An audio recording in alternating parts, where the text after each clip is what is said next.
Today, I want to look at three questions. Why did this war between the United States and Iran start? How will this war end? And what will happen after this war ends? And to answer these three questions, we need to discuss the nature and structure of our reality. And the first thing you need to understand, which is very hard, is that our world is a hallucination. It's a collective fantasy, all right? So to understand this idea, let's look at Plato's allegory of the cave, okay? Plato's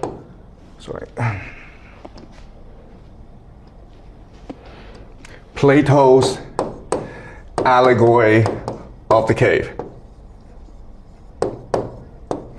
And so in this cave, we're deep inside the earth and it's dark. There's some light coming in, but not much. And we're all chained in a line together, okay? And there's about 1 million of us. We're on the floor and we're chained to the ground. And we can't really move. We can't get up. We can't move around. Even our necks are shackled. So we can't turn around and see the world around us. Okay, so there's about 1 million of us all sitting down and staring at a wall together, okay? And this wall is blank. Behind us is great fire. And there are people around this fire, okay? We don't know who they are, but they are free to move around. And what they do is this: they take puppets, and then they reflect the puppets onto the wall, creating shadows. And we're mesmerized by these shadows, because before we're staring at a blank wall, and now there are these moving shadows. And we think these shadows are real because we don't know any better. So we give them names. Okay, we give them names and we create a language in order to tell stories about these shadows. And this becomes really our collective reality, okay? So another way of saying this is that reality is a collective conscious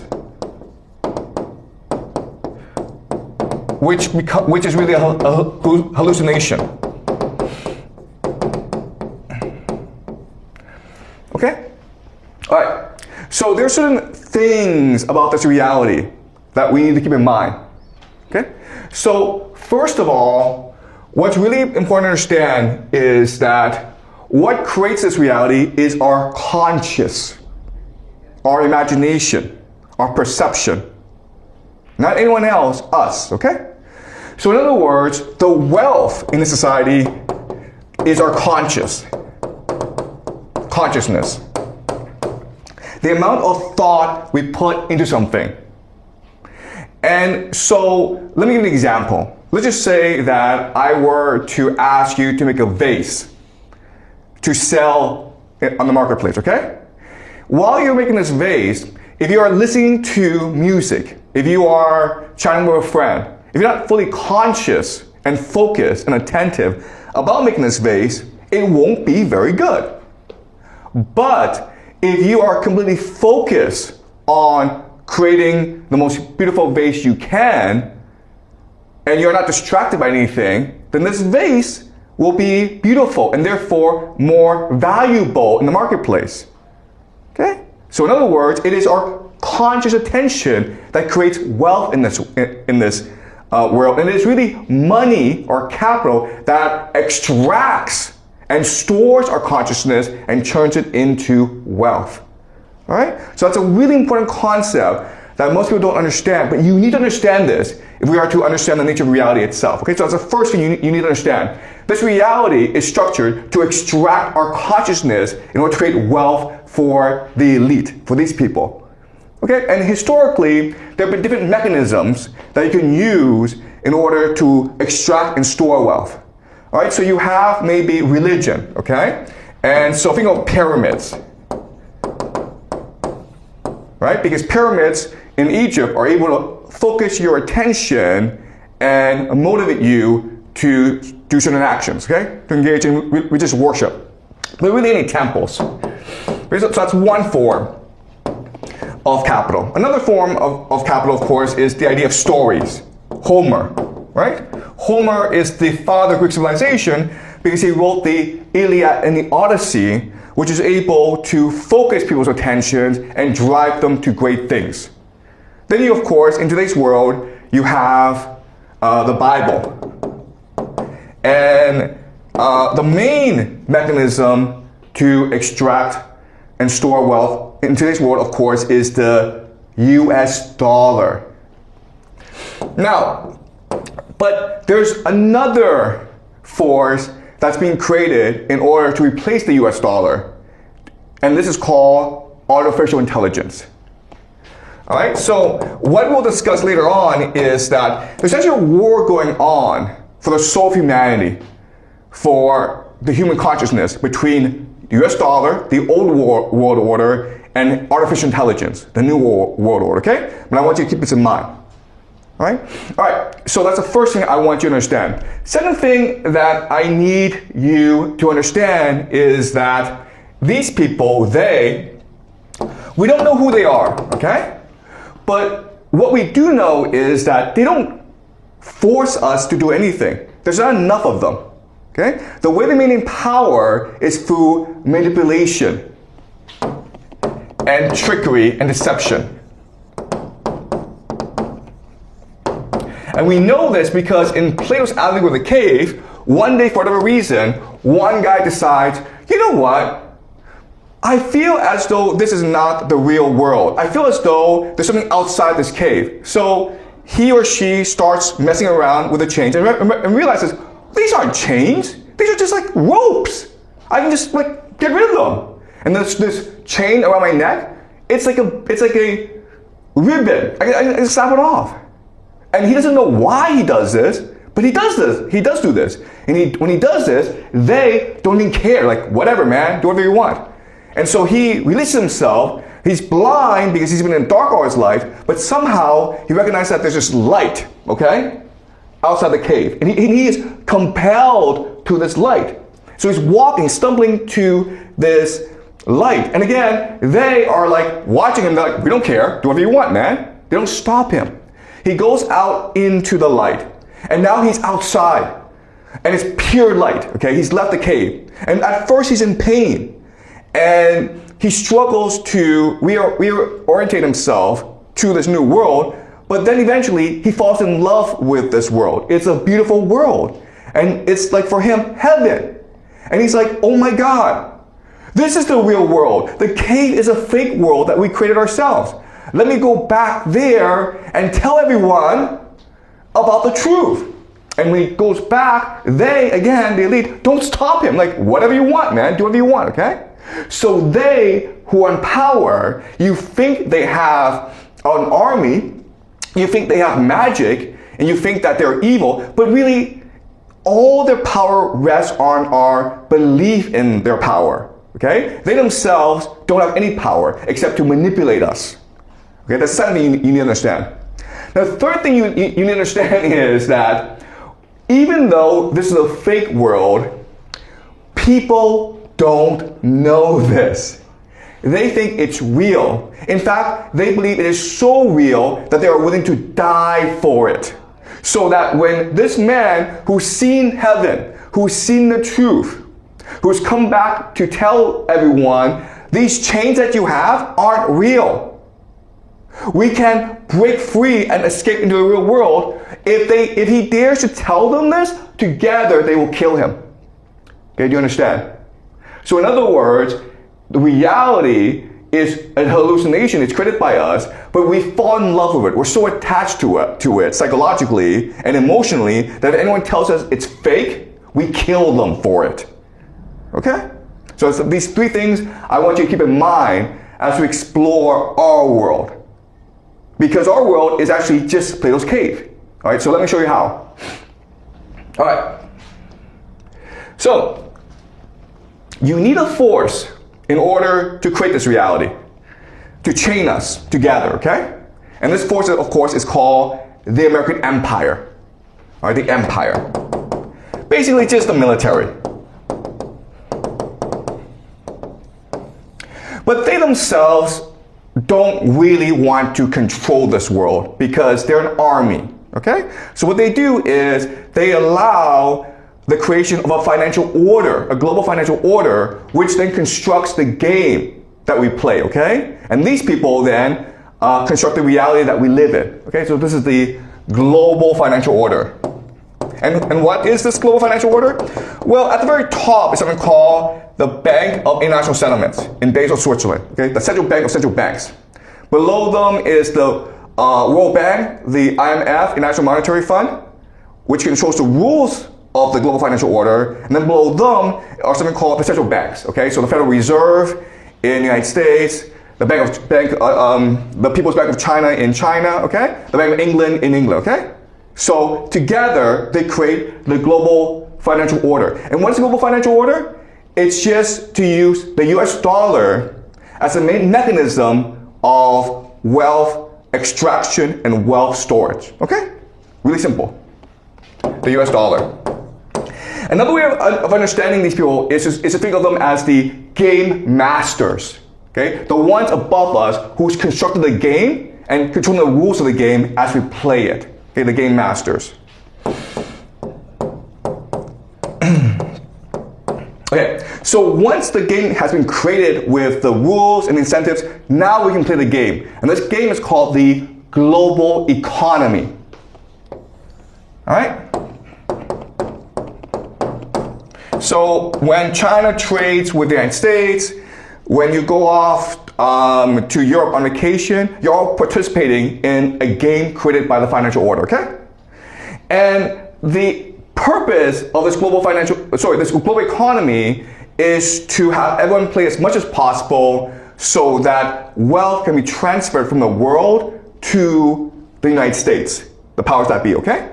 And they do this through two mechanisms. The first is the US dollar. So every time you use the US dollar, you're actually paying a tax to America because America has the power to print as much US dollars as it wants, okay? And the second way that it does this is through something called price hierarchy, okay? A price hierarchy. So the global economy is divided into tiers, okay? So resources are considered the cheapest, even though in reality it should be the most expensive, right? Because resources are limited, they're finite.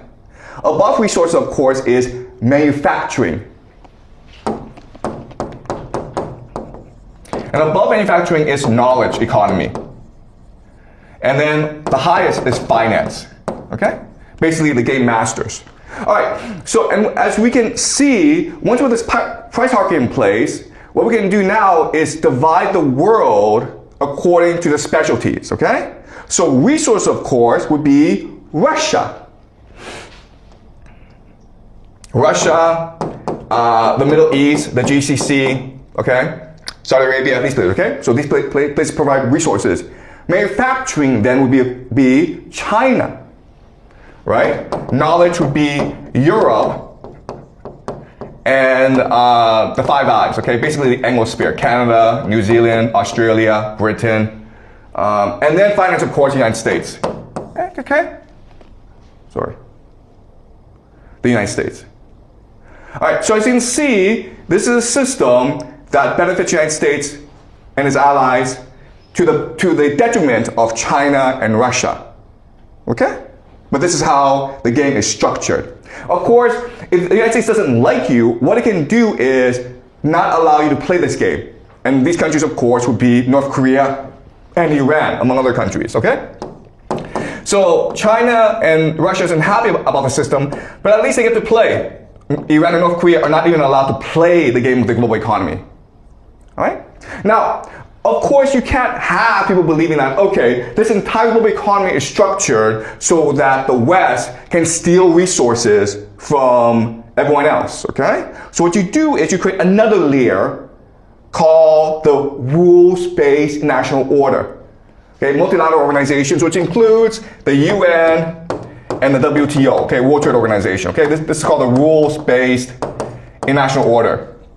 But it's really controlled by the empire, okay? So all these are just basically shadows on the wall that the empire is creating, projecting, okay? To fool us into behaving the way the empire wants. All right, So now that you have the system in place, what you need to do is indoctrinate people into believing that the system is fair, just, and good, okay? And then you do that through three mechanisms. These three mechanisms, of course, are education, media, and culture, right? What is education? Well, schools, guys, and universities, academia. You think that you go to university to learn knowledge. No, you don't. You go to university to be brainwashed into believing that this system is not just fair, but actually what really makes this system work is the rules-based national order. Okay? You don't even think about empire. So that's education. Then, of course, you have media, which is CNN, BBC, New York Times. Each time you read an article, you think you're receiving news. You're not receiving news. You're being brainwashed into believing that this order is fair, just, and appropriate, okay? A phrase that you'll keep on hearing over and over is rules-based national order. Okay, but it's not a rules-based national order. It's Plato's cave. It's a deception. And the last, of course, is culture, which is Hollywood. And, you know, television shows, sitcoms, okay, things that you absorb every day. There's high culture and there's low culture. All right, so these are three mechanisms in which this order is basically indoctrinated into everyone, so that you don't even know this is a deception. Okay, you believe that this is reality itself, and this is all to create values and norms. Okay, just the way you see the world, which allows for the creation of a legal structure. So that if you break the rules, it's not that the elite will come after you. They don't have to come after you because everyone else will come after you. Okay? If you're that guy who discovers that this is all deception, they'll kill you. Okay? Not the elite, but the people around you will kill you because you are breaking their fantasy. Okay? You're destroying their fantasy. All right? So this is a very effective system. The problem, though, is that you need to spread the system, okay? So there's three problems, okay? First of all, you have to protect this system, the status quo. Then you have to spread this system as well, okay? And then you also need to justify this system.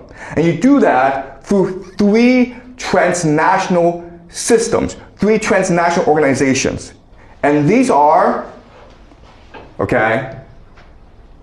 First, of course, is intelligence. What is intelligence? Spies, okay? Their job is to infiltrate other nations' elites and co-opt them into the system. That's what their job is, okay? That's what intelligence does. Then you have crime. Crime just engages in the most profitable enterprises, which includes, of course, drugs, human trafficking, and something called money laundering, okay? And this is a way to incentivize the global elite to work together. Okay? So that's the first two. And then there's one more mechanism called science. Now you think that science is about pursuing the truth. No, it's not. Okay? Science is fundamentally about finding evidence to justify and protect the status quo. Okay, that's why science is fundamentally materialistic. Okay, all right, and what? So so we have to remember, like, this system is trying to create values, right? And these three major values is something called the open society. Okay, what is open society? It's just basically globalization, multiculturalism, DEI, right? Diversity is good. Why is it good? Because it's good. We don't know. It's good. Okay, do you understand? They never provide a reason, but it's always, well, you don't believe it, it means you're a racist, which is bad. Okay, so open society. Second is the idea of privatization. Okay, or what we call neoliberalism or free market, meaning that governments suck at what they do. Therefore, you should allow private entrepreneurs to control everything. Okay, and this idea of neoliberalism. Again, there's not much evidence to support this, but if you don't believe this, it means you're a communist. Okay? Which is bad, by the way. And the last thing, of course, is consumerism. Okay? So consumerism is just like, how do you prove your value in life? How do you pursue purpose and meaning in life? Buy things, man! Okay? And then put it on Instagram so that people can like it, you know? That's the value of life, man. Make as much money as possible, and then buy a yacht, get a super hot girlfriend, and then broadcast it on Instagram, and then you're a hero, okay? Of course, what people don't discuss is that this system is making people lonely, miserable, depressed, suicidal. But, well, it's because they're not taking enough drugs, right? If you're depressed, you should take antidepressants, and that will solve the issue, right? Okay. So, because intelligence, crime, and science are above the nation state, okay, you need other mechanisms to actually operate these three things. And so, what allows for the system to work is a collection of elites, okay? And you can break them down into three groups. First, you have transnational capital. So think of, finance, transnational capital. Then you have secret societies. And then you have families, okay? So elite families. All right. And these three organizations themselves are bounded by something called the occult. And we'll discuss this later on, okay? The occult. The occult is just basically hidden, secret knowledge, not available to people, that comes from three places. Other places as well, but we'll look at three places, okay? Hermetic philosophy, the Bible, and the Kabbalah, okay? We'll discuss this later on. Don't worry too much about the occult right now. I'll show you what the occult is later on. But this is how the system works. All right, so there's certain questions about this. The first question is, okay, well, if this is true, why is this system separate from this system, right? Why not just say that the occult is the basis of everything, and then you have the elite, and then you have science, intelligence, crime, and then you have the empire, okay? And the reason why is this is really important for you guys to understand. This is the parasite, okay? This is the parasite. It doesn't actually create anything. All it does is suck up value, extract value, okay? And this is the host. So in fact, these are two separate systems, right? This is the host, and this is the parasite. Then your next question would be, okay, let's just assume this is true. What evidence is there that this actually works? Because there should be people that operate this system, right? Well, I will give you some names, okay? All right, so if it is true that this system is the way it is, there should be individuals in place that operate this system, right? Well, I'll give you some names. I'll give you two names. Jeffrey Epstein and Jared Kushner. Okay, and I'll explain who they are as we go along. And these families, how about the Rothschilds? Secret Society, Chabad Lubavitch. All right. And you're like, this is all conspiracy. This can't be true. Well, it's all true. And I will give you the evidence that this is all true later on. By the way, some of you will be like, they're all Jews, man. So why do they say the Jews rule the world? Well, because the evidence that we have implicates these people who are Jewish.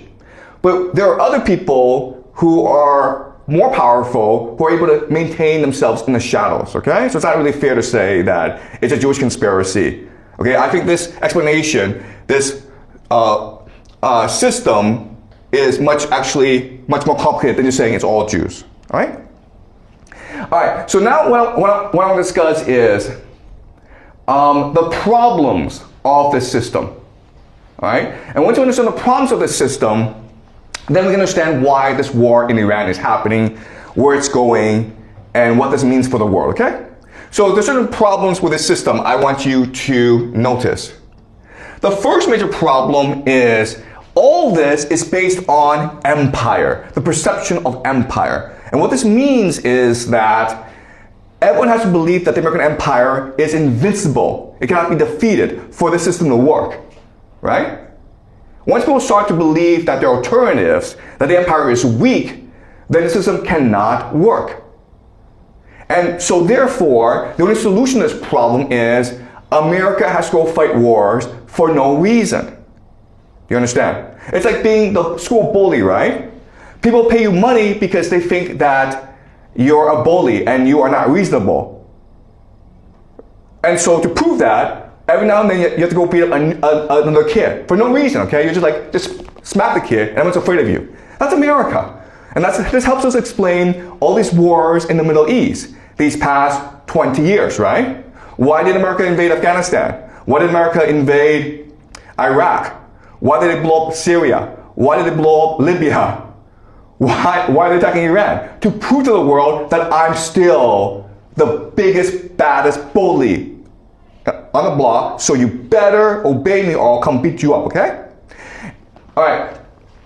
So, that's the first problem. Second problem is that this system, as you can see, is really, really unfair to a lot of countries. Iran, North Korea, Russia specifically. Okay? So, this helps us understand why Russia invaded Ukraine in 2022. Because they're trying to renegotiate this system, right? Because right now, the system is discriminating against them. It's extracting their resources for very little money. So they want to renegotiate this system. And the way you renegotiate this system is by showing the empire is not so tough, right? But this also shows us why America refuses to surrender Ukraine.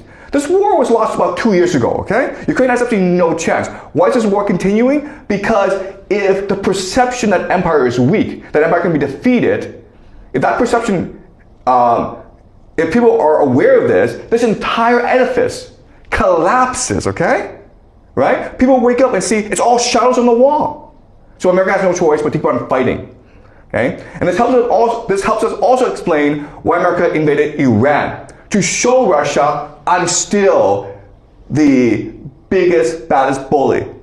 And now we understand what Iran is doing. Iran is now attacking this entire edifice. If you think about it, what Iran recognizes is this. I cannot attack empire directly. Okay, it's too powerful. They have nuclear weapons. I'm not going to attack the education, media, cultural system of America because it's too embedded. I can't attack the UN and WTO because it's all being controlled by America. So the only thing I can attack is what? The global economy, right? That's why they closed off the Strait of Hormuz. Because once they put pressure on the global economy, and that's all interconnected, it destroys the entire edifice. Do you understand? It is a house of cards. You find the weak point, and you hit it so it all collapses. Okay? And that's why Iran is doing what it's doing. And what this also tells us is this. There can be no ceasefire. There can be no truce. There can be no peace. Because both the American empire and Iran are fighting for the nature and structure of reality itself. Alright? And the third thing I want you guys to be aware of is this. Remember in Plato's allegory with the cave, they really don't have to do anything because the prisoners themselves want to protect the system. Well, this is true as well. Where if you are in education, media, and culture, and you are at the very top, you are not in power, but you benefit from the system. And therefore, you insist on protecting the system at all costs. And these people, of course, are called the boomers. Okay? Okay, not all of them, okay? But the elite of the boomers, even though they themselves don't have that much power, there's a lot of them, okay? And they will fight, they will make their politicians and the military fight to the death to maintain the illusion of empire, which benefits them. All right? Again, Plato's allegory of the cave. Okay, all right. So, now we can answer all three questions. Why did this war start? Because America had no choice in the matter, okay? It had to defend the illusion that the American empire was invincible. Otherwise, this entire edifice would collapse, okay? When will this war end? This war ends when the global economy is destroyed. Because once the global economy is destroyed, this entire edifice collapses. Okay? And what will happen after this war? Well, a new world will emerge where there are different spheres of influence. Okay? But we'll discuss this later on. But I first introduce to you the big structure of what's going on. Okay? All right. So now what I want to do is I want to go more into the structure of this world. Okay? This. What I want to show you is that Jeffrey Epstein is one of the operators of the system. He works for the Rothschilds, as well as secret societies, as well as structural capital, and he is embedded in science, crime, and intelligence, okay? And again, the evidence is something called the Epstein files. All right, so let's look at the Epstein files. Okay, so this is Jeffrey Epstein, and this is Donald Trump. All right. Jeffrey Epstein died in 2019 in a federal prison, and he was being charged with many crimes, and the FBI ran an investigation into him. And just recently, the United States, called the Department of Justice, the DOJ, on their website, they released about 3 million documents pertaining to the Epstein investigation, and a lot of these are emails. And what you discover is that he knows everyone who's powerful in the world. So for the longest time, it was believed that Jeffrey Epstein was a Mossad agent, okay? And his job was to lure powerful Americans such as Bill Gates, Bill Clinton, to his island called Epstein Island, where he would film them engage in compromising activities. And then he would blackmail them.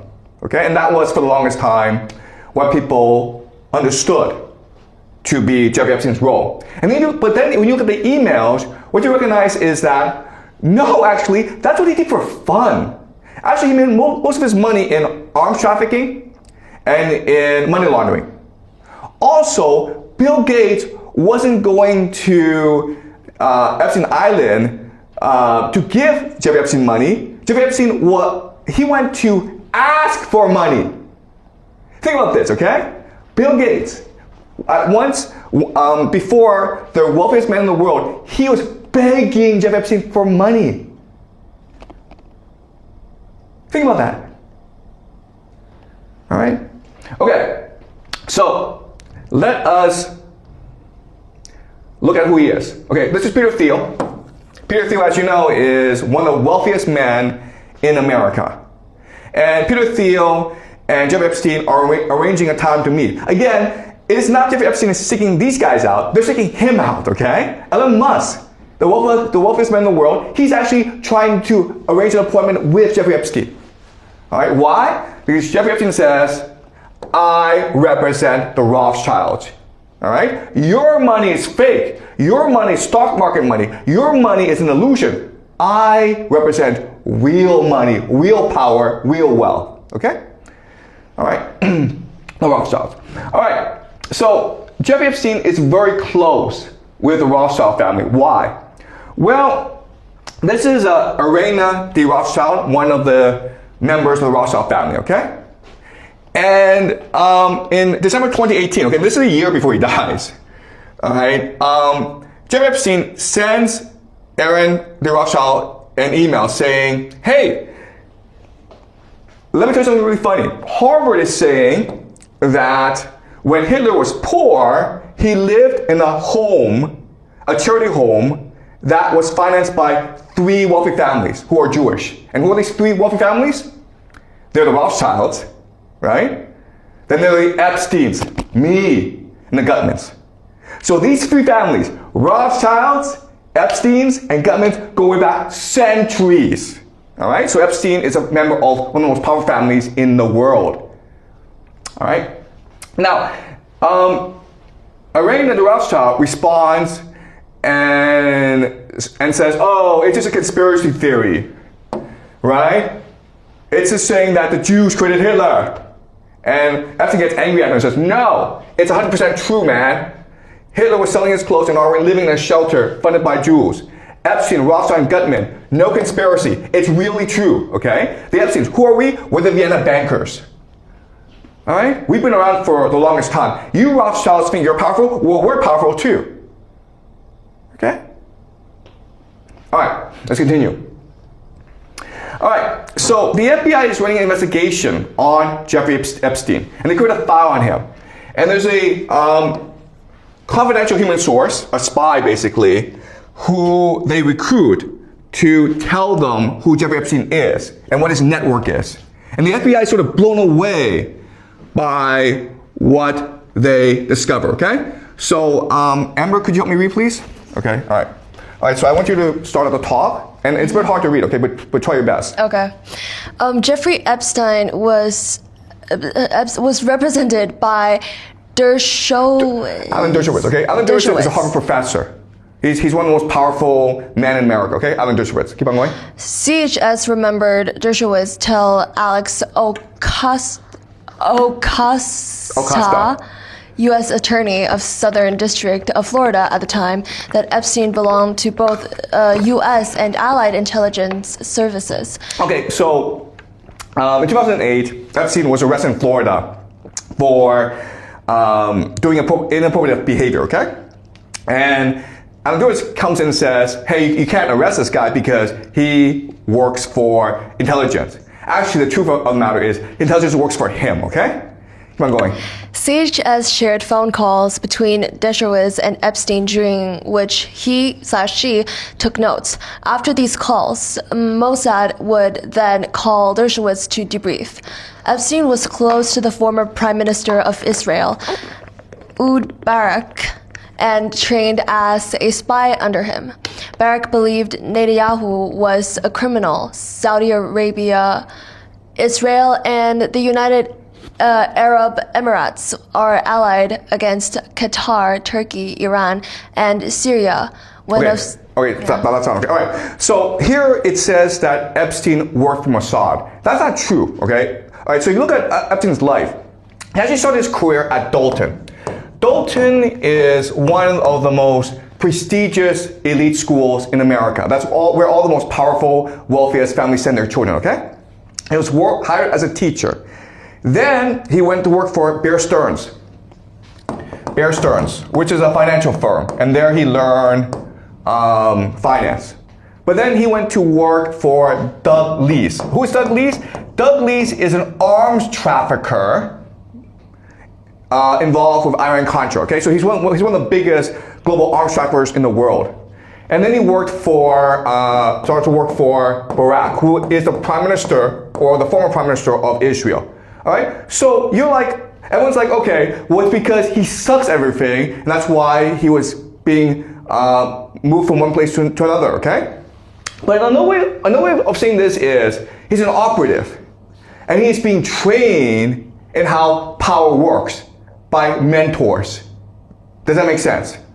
Let's just say I have a big company, right? And I'm a chairman. My son is going to inherit this company. How do I train him to be a good boss? Well, I have him work in different departments of the company, and I have mentors train him in these different departments, right? So what is Dalton? Dalton is education, right? What is Bear Stearns? Finance. What is Doug Leese? He is criminal, arms trafficking. And who is Barak? He is intelligence, right? Does that make sense, guys? He's being trained, mentored in the different sectors of power in the world. All right? Keep on reading. Masha Drokova telephone number is based in Silicon Valley. She has been running a firm called Day One Ventures, which is supposedly an early-stage investment company. She used to be Russian President Vladimir Putin's main contact in the Russian youth movement. CHS and Drokova spoke, but Drokova did not talk at all about technology. Instead, she looked at CHS and said, "You knew Epstein, didn't you?" She said Epstein was a wonderful man. Okay, so Epstein was connected with Vladimir Putin, okay? All right, let's read the last section. This is the most important, okay? Siege as advised Shabbat. Okay, Shabbat Lubavitch, right? The organization we talked about. Yes, keep on going. Shabbat is doing everything they can do to co-opt the Trump presidency. Shabbat is basically state-sanctioned Judaism. It is used by Putin to keep tabs on all the Russo-Jewish oligarchs. On the day Trump was elected president, Ivanka Trump and Jared Kushner. It doesn't say Kushner Kushner, but keep on going. were at the gravesite of Rabbi Schneerson. Okay.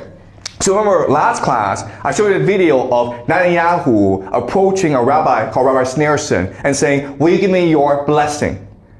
And Schneerson says, yes, I will. And please hurry up and make the Messiah come. Okay? So it's all interconnected. Okay? Netanyahu, Schneerson, the Trump family, Putin. And it's all connected through Shabbat Lubavitch and Jeffrey Epstein, okay? Keep on going. Who was the most powerful rabbi in the Shabbat network. Jared didn't disclose his stake in Cadre because of its ties to the Russian state, NFI. Siege as believed this is the real Russian collusion story. Kushner had moved a lot of Russian investment money around. The FBI should investigate Kushner's family charities to find evidence of corruption and money laundering. Shabbat routinely uses charities to launder money. Okay, so this is it, guys, okay? This is it. The FBI did an investigation. What they discovered is that Jeffrey Epstein and Jared Kushner are both part of this transnational network that's able to co-opt different nation states, including Russia, including America. And they're all connected to this other transnational religious organization called the Shabbat Lubavitch. And their leader is Rabbi Schneerson. It's all one big network, all right? And let's look at this. Okay, this is a report, a secret government report. What happened was that when Americans went into Afghanistan, the British went in too. And Prince Andrew, who is the brother to the king, asked the British government to investigate investment opportunities in Afghanistan. Okay, so this is the British government. And so whatever they report has to be confidential. It's basically state secret. And this report tells Prince Andrew where's the best place to invest in Afghanistan. And what does Prince Andrew do? He emails it directly to Jeffrey Epstein. Okay? You think these guys work for the government, Prince Andrew. No. They work for Jeffrey Epstein, who works for the Rothschilds. All right? All right. This is Libya. All right. So in February 2011, okay, this is July 2011, America starts bombing Libya. And it seems as though Gaddafi will fall. And already Jeffrey Epstein and his friends are discussing how to make money out of this, right? Because they know that Libya has many assets frozen in American banks. So once a new government comes into place, then this new government will want the money back, right? And Jeffrey Epstein and his friends are like, let's do this for them and get a commission. All right? Can you read? Understood. Remember, there are already 80 billion in frozen funds/assets internationally, of which $32.4 billion is in the US, and it is estimated that the real number is somewhere between 3 to 4 times this number in sovereign, stolen, and misappropriated assets. So if we can identify/recover 5% to 10% of these monies and receive 10% to 25% as compensation, we are talking about billions of dollars. But the real carrot is if we can become their go-to guys, because they plan to spend at least $100 billion next year to rebuild their country and jumpstart the economy. Also, remember, Libya is a rich country, as its population is 2 million less than the city of New York, and it has the 9th largest crude oil and natural gas reserves on the planet, and a literacy rate of almost 80%. Okay, do you guys understand what's happening, okay? These are parasites. They look at geopolitics and they're like, how can we take advantage of geopolitical events to make the most money for ourselves? All right? And you're like, okay, well, Jeffrey Epstein is gone. Oh, sorry, okay, all right. So something else I want to discuss with you is Bitcoin, okay? So this is a Guardian article that shows that Jeffrey Epstein was helping to finance the development of Bitcoin. All right?